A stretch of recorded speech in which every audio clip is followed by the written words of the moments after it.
Hello. Walking to the mic in my reading glasses is probably the most dangerous thing I've done in the last couple of weeks. Woo.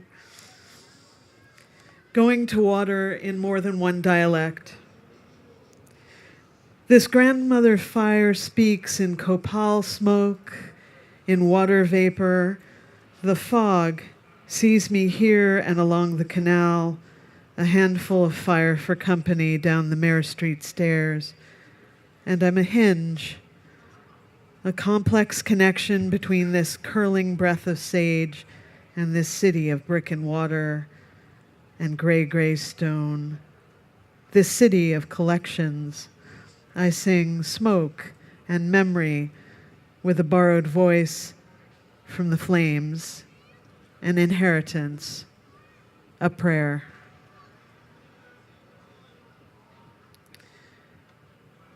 Dreams of falling. If you are heading home, don't pack heavy. There's a weight limit on these roads. It's possible to stand on new bridges without fear.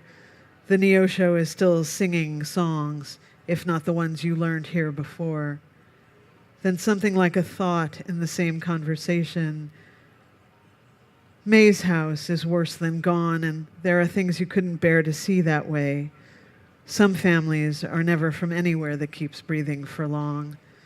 An illusion of solid underfoot, of rock, but those persistent dreams of falling, they will wake you, if not on the lakeshore, then there by the bay. Long road car. Crossing and crossing the Truckee, I unravel, am woven back, San Francisco Bay to Neosho, where my heart curls unfinished. On the long road, some mountains are impatient, some creeks are unhurried, stripers arranging songs coded in gill and fin. They fan meltwater into prayer, something they can dance to.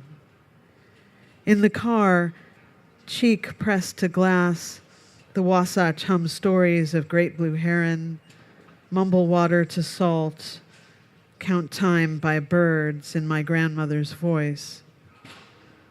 Some will think of this as metaphor, but others recognize a feather when they see one. At night, with all of the bird thoughts caught in my hair like highway reflectors, we can stay between the lines, can read history by this light, road spirits pulling us towards the ache that might be healing.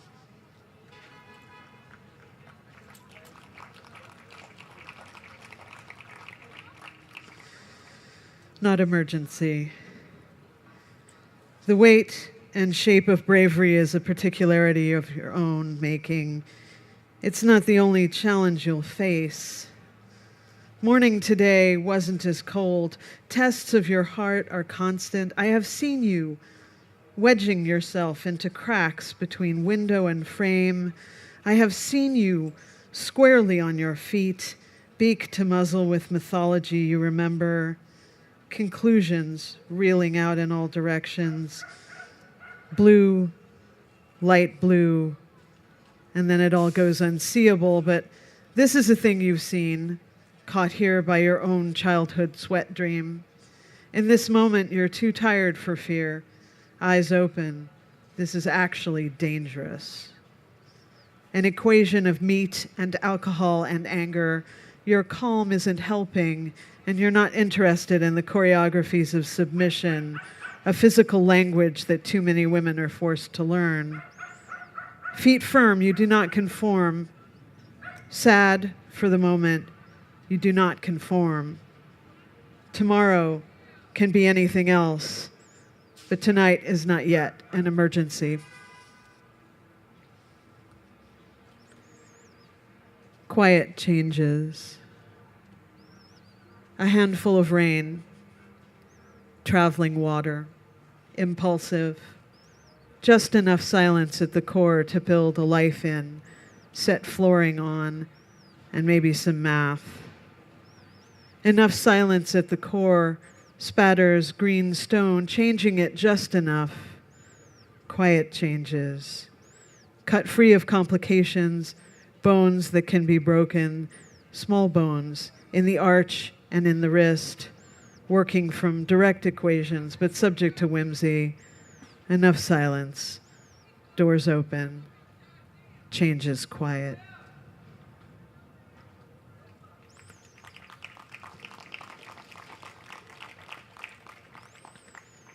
One feather dropping wise. The river wakes, shakes her wings as if her body were a bell, as if bells yearn to ring warning. She arranges her feathers and drops one, wise and damp, to the pebbled bank that sings importance and responsibility, as if rivers forget what they can be, forget how to rainbow or essential lessons in healing, as if bodies have forgotten the ocean, as if we've let slip habits of salt blood and dancing with the moon. A palm placed on the fallen feather knows, remembers that selling isn't understanding.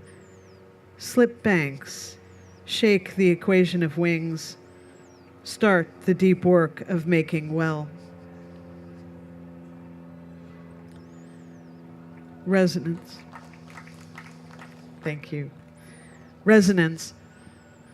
I can see the signs of Jack in your eyes, and you caught the hint of flicker tail feathers in my hair. We make each other visible. Creek water, gravy in a cast iron skillet. The coming storm rolls east. We make each other visible. On holy days and at any other time, red clay dust at our ankles, creek water, cress, hard shells, terrapin basking. We make each other visible in the hum of locust rituals.